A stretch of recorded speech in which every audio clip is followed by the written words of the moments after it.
ভাইয়া ভাইয়া, মারাত্মক বিপদ! পাশে বাড়ি মসজিদের কাকা বলেছে বটগাছের নিচে দুপুরে বসে নাকি ভূত ধরে। তুমি এখানে কেন? আরে গাধা, মসজিদের কাকা তো উল্টো বলেছে, ভূত তো তাদেরই ধরে যাদের মাথায় বুদ্ধি নেই। আমার মাথায় এত বুদ্ধি যে ভূত আমাকে দেখলে উল্টো ভয় পেয়ে পালায়। সত্যি ভাইয়া? ভূত ভয় পেয়ে পালায়? অবশ্যই। তুই জানিস না এই যে বটগাছের ঝুড়িগুলো ঝুলে আছে, এগুলো আসলে কি? কি ভাইয়া? এগুলো হলো এই গাছের ওয়াইফাই অ্যান্টেনা। এই অ্যান্টেনা দিয়ে গাছ সরাসরি উপরের সাথে যোগাযোগ করে, আর আমি এখানে বসে সেই নেটওয়ার্ক থেকে জ্ঞান চুরি করছি।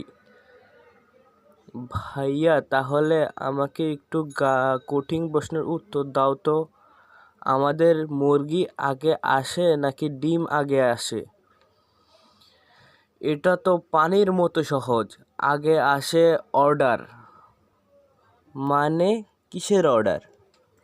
আরে বলদ, হোটেল থেকে কেউ আগে ডিমের অর্ডার দিচ্ছে নাকি মুরগির অর্ডার দিতে পারে সেটা রেস্টুরেন্টে খাওয়ার অর্ডারের কথা বোঝাচ্ছে। তাই মুরগি আসলে বুঝলি, সব কিছুতেই হলো ডেলিভারি সার্ভিসের কারিশমা।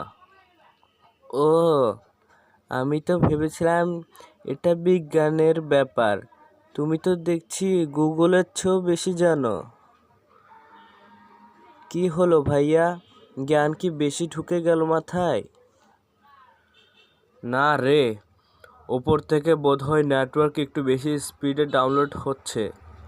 চল এখান থেকে ভাগি, মনে হয় মসজিদের কাকার কথাটাই ঠিক।